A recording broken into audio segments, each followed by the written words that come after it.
Sunday, October 10th, 4:47 p.m. They say a picture is worth 1,000 words, and we're about to see how very true that is. If there has ever been a picture in the history of my 32 years on this earth that sums up the state of the church, it is the one I'm about to show you. And not even just the church, the state of the world. So I'm going to turn my screen around, and then maybe you'll get some insight as to why I'm wearing my veil, and we're going to get on with it. So here's what I find fascinating. Here is Nancy Pelosi. This is from Routers, whatever. One day ago, October 9th, 2021, Pelosi meets Pope as abortion debate rages back home. And that's a secular headline, and we're going to go over that in a minute. But what I want to just point out right quick is Nancy Pelosi right here meeting with the Pope. And what is going on? And what am I getting at? Well, if you look at me today, maybe this will give you a hint. Where is Nancy Pelosi's veil? I don't see a veil in any one of these pictures, or a mantilla, whatever you want to call it, chapel veil. No head covering. Not in any one of these pictures, not sitting down with him, not standing up with him. And she's got her husband just walking behind her like a little puppy dog. And there is just no head covering. None. Which is odd. I mean, is that not something American politicians do? Well, last year,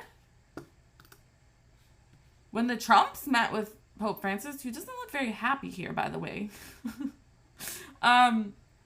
We have Melania. She's a baptized Catholic, just like Nancy Pelosi. She's wearing her veil.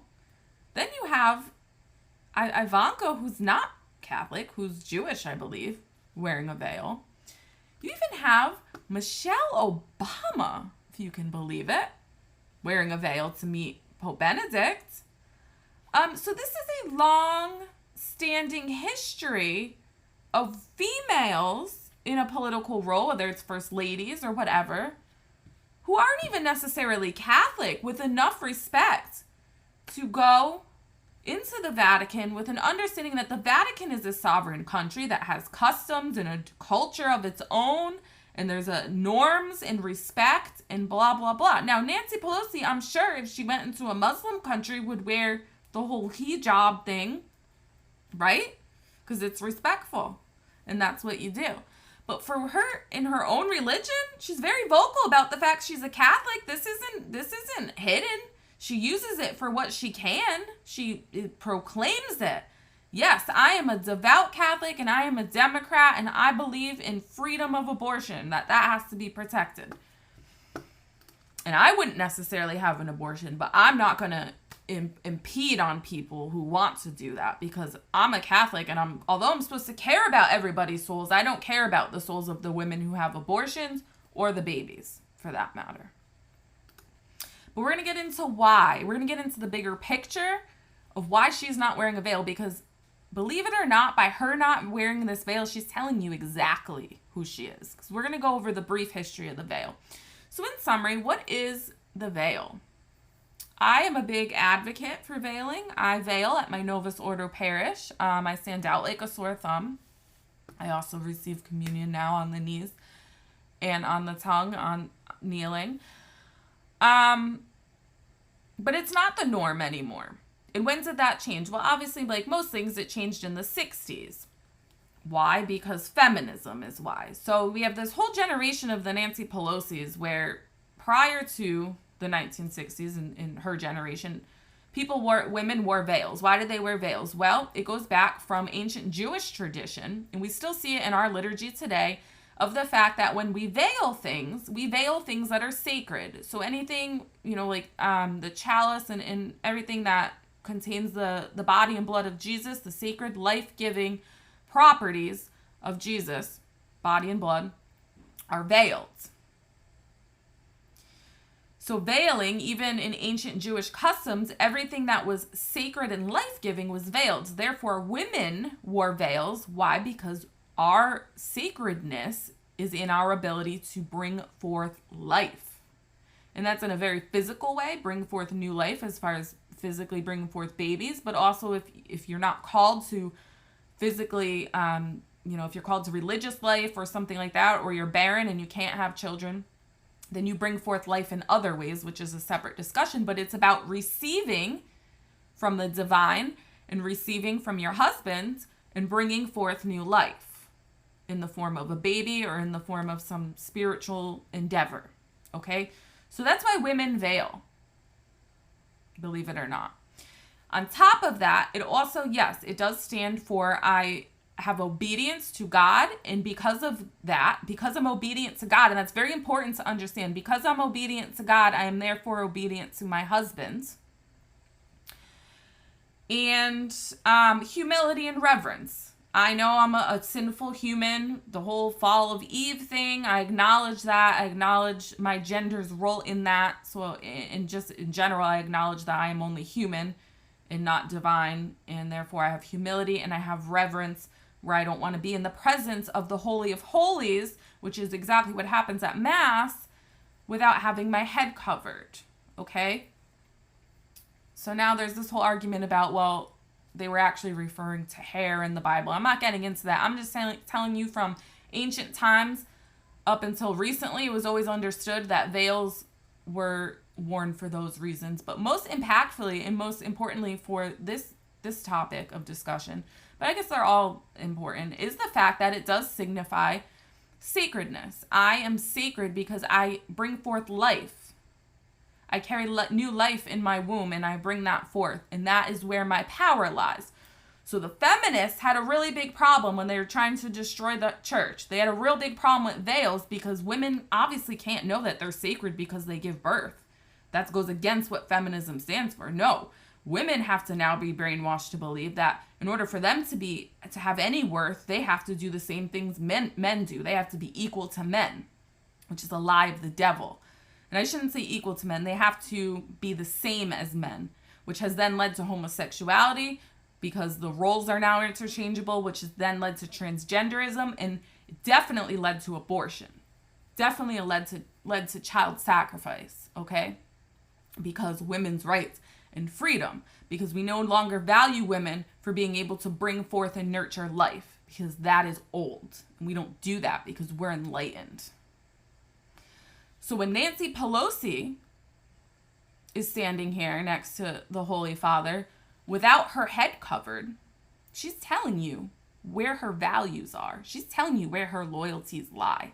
And nothing says it better than this headline. Pelosi meets Pope as abortion debate rages back home. Nancy Pelosi does not consider herself sacred for her life-giving properties. Therefore, she does not wear a veil because she doesn't believe she's sacred. She doesn't believe that God's design is right. She doesn't believe in taking the gift from God and using that to fulfill his purpose. Oh no, that's not what Nancy Pelosi believes. And because of that, she doesn't see anything wrong with abortion. She doesn't see anything wrong with sacrifice because she's not sacred because she can bring forth life. Therefore, the life that grows inside her isn't really necessarily all that important, right? Then you have the fact that Nancy Pelosi won't wear a veil because she has no humility and she's not obedient to the teachings of the church. So Nancy Pelosi, in one picture, is not only showing you who she is, but this entire picture is a complete description of what the 1960s revolution and all this has produced. This is what it's produced. An American Catholic politician meeting the Pope without a head covering signifies the amount, what we're doing right now. It signifies the fact that there are two distinct churches. So by Nancy Pelosi not wearing a head covering and women in general taking off the veil to go to church, you're now telling yourselves and you're telling God and you're telling your fellow humans that I don't value myself. I don't consider myself sacred because of the gifts God has given me. I have to go elsewhere. I have to go outside of God to find my worth. Okay? That's exactly what you're saying, whether you know it or not. That's why I'm a big proponent in bringing back the veiling. I veil because I consider myself sacred. I consider myself sacred not on my own merit. I consider myself sacred for the gifts that God has bestowed on me. And I value those gifts, and I appreciate those gifts. And I know that that's where my true feminine power lies. Not in being not in being a man. My value lies in my ability to receive, nurture, and grow, and then give to the world as a gift. Where was I going?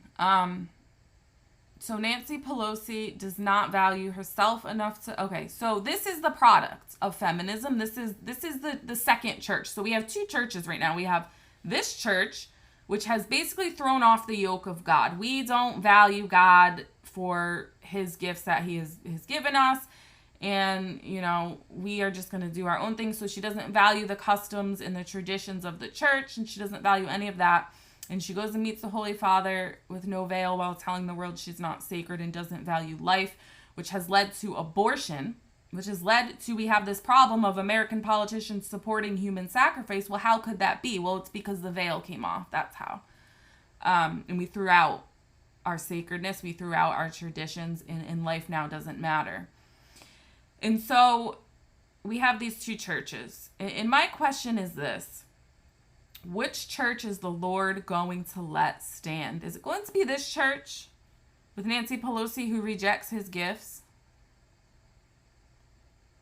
Or is it going to be the church of the small group of people who don't mind standing out in their Novus Ordo parish or driving to go to a traditional parish, who just want to please the Lord?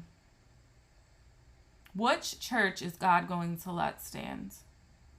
Is it going to be the church that says, well, abortion, I wouldn't get one, but if you want to do that, I don't care about your soul, so that's your problem. Good luck. I'm not going to prevent you from doing it. I'm going to try to talk you out of doing it. It is what it is. And then, we're gonna use those babies that you didn't want. We're going to keep them alive long enough to cut their organs out of them. Then we're going to use them for medical research. And, we're not going to really stop there. We're not going to leave that medical research and those medical interventions that come out of that optional. We're going to tell everybody in the Catholic Church and in the world, really, that you're a bad person if you now don't participate. If you don't get those medical interventions, you're a bad person. You have a moral obligation to take those medical interventions. Did you know that? Well, yeah, the abortion, don't really worry about that because, it's kind of remote and blah, blah, blah. But that's how we got in the position we're in. You see where I'm going with this?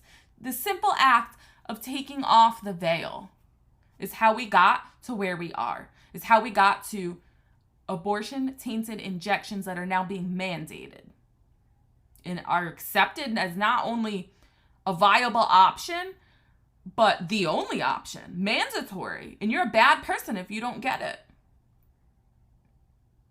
So a picture truly is worth 1,000 words. And thank you, Nancy, for showing us who you really are and what you value. And not that there was any question about it anyway. But in one picture, this is exactly the infiltration, if you will, as Dr. Taylor Marshall puts it, of the church in one picture. Throwing out the traditions, throwing out the sacredness.